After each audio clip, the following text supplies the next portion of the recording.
Number one అంటారు. అసలైన number one Gurukashi university.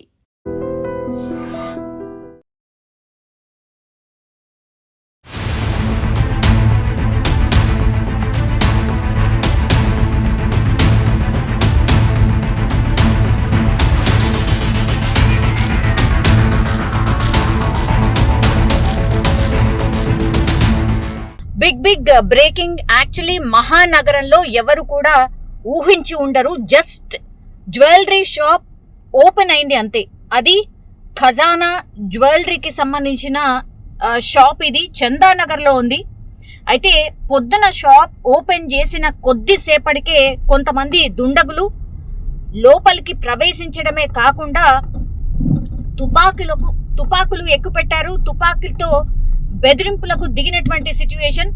సిబ్బందిని బెదిరించి పెద్ద ఎత్తున నగలు ఏవైతే డిస్ప్లేలో ఉంటాయో అవన్నిటిని కూడా ఎత్తుకు వెళ్ళిపోయినరు. సినిమాలో చూసినట్టుగా వాళ్ళు కళ్ళు అప్పగించి చూడడం తప్పించి ఏమీ చేయలేనటువంటి సిచ్యువేషన్.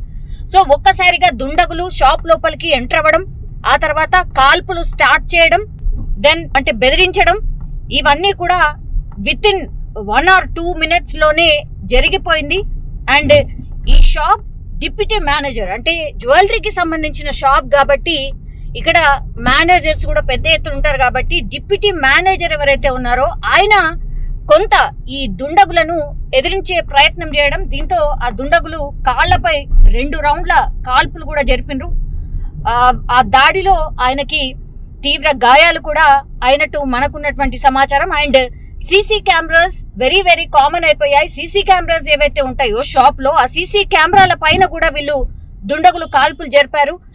గుర్తుపట్టకుండా ఉండేందుకు సీసీ కెమెరాకి సంబంధించిన కెమెరాల మీద కూడా కాల్పులు జరిపారు. అండ్ జస్ట్ షాప్ తెరిచిండ్రు అంతే, 5 నిమిషాలు కూడా కాలేదు. 5 నిమిషాల్లోనే ఈ భారీ దోపిడీకి పాల్పడినటువంటి సిచ్యువేషన్. సో షాప్ సిబ్బంది కావచ్చు, స్థానికులు ఎవరైతే ఉన్నారో అక్కడ ఇన్సిడెంట్ జరిగినప్పుడు ఈ ప్రత్యక్ష సాక్షులు పోలీసులకైతే ఇన్ఫర్మేషన్ ఇవ్వడం, హుటాహుట్న పోలీసులు కూడా చందానగర్ ఖజానా జ్యువెలరీ దగ్గరికి చేరుకోవడం. అండ్ ఈ దుండగులు ఎటువైపు పారిపోయారు అన్నప్పుడు దుండగులంతా జహీరాబాద్ వైపు పారిపోయినట్టుగా ప్రత్యక్ష సాక్షులు కూడా చెప్తున్నారు.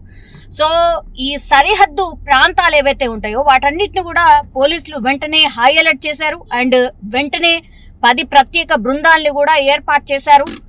వెంటనే ఈ 10 బృందాలు కూడా జహీరాబాద్ వైపు అండ్ సీసీ కెమెరాస్ ఆధారంగా పూర్తిగా ఎటువైపు వెళ్ళుంటుంది, ఏ వెహికల్ వాడారు, ఎంతమంది వచ్చారు, ఇవన్నీ కూడా చెక్ చేసుకొని 10 బృందాలుగా ఏర్పడి ఈ దుండగుల కోసం గాలిస్తున్నటువంటి పరిస్థితి కనిపిస్తోంది.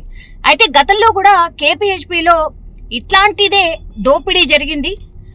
సో ఇప్పుడు అదే తరహాలోనే ఖజానా జ్యువెలరీలోను కూడా ఈరోజు కాల్పులు జరిపి దొంగతనం చేశారు. కాబట్టి ఇది అండ్ అది దొంగతనంకి పాల్పడిన వ్యక్తులు ఒకటేనా అనే కోణంలో కూడా పోలీసులు పూర్తిగా దర్యాప్తు అయితే స్టార్ట్ చేశారు. చాలా సీరియస్ గా తీసుకున్నారు ఇన్సిడెంట్ ని. బికాస్ ఖజానా జ్యువెలరీలోకి ఎంటర్ అవ్వడమే కాకుండా కాల్పులు కూడా జరపడం, అంటే బెదిరింపు మాత్రమే కాదు కాల్పులు కూడా జరిపారు. అండ్ ఒకరికి గాయాలు కూడా అయినాయి. కాబట్టి వీళ్ళంతా కూడా పక్కాగా రెక్కి నిర్వహించి షాప్ ఓపెన్ చెయ్యగానే అటాక్ చేయాలి అని ప్లాన్ చేసుకొని ఇదంతా చేసినట్టుగా పోలీసులు అయితే వెల్లడిస్తున్నటువంటి సిచ్యువేషన్ అయితే కనిపిస్తోంది. Main road, Chandanagar main road మీద ఉన్నటువంటి ఖజానా జ్యువెలరీ షాప్ ని లూటీ చేసినటువంటి పరిస్థితి ఒక్కసారిగా కలకలం అయితే రేగింది. ఎందుకంటే 10 గంటల ప్రాంతంలో షాప్ తెరిచారు.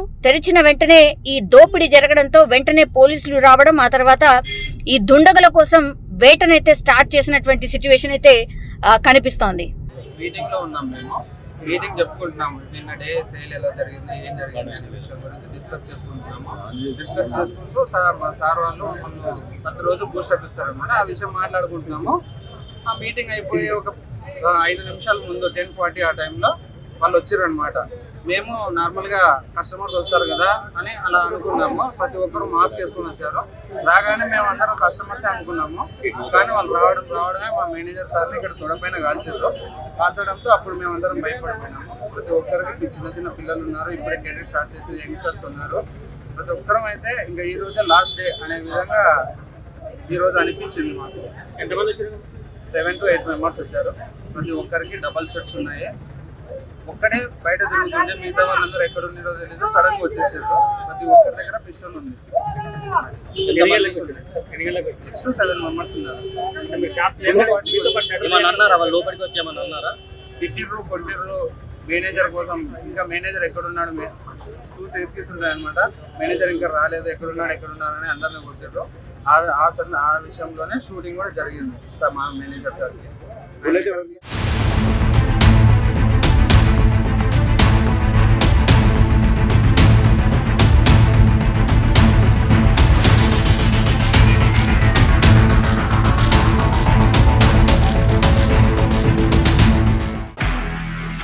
నిజంగా ప్రస్తుతం ఉన్నటువంటి సమాజం దేనికి ప్రయారిటీ ఇస్తుంది? ఆర్థిక సంబంధాల చుట్టూ మాత్రమే తిరుగుతోంది. మళ్ళీ ఎన్నికలంగానే చాలా విరక్తి కలుగుతాం.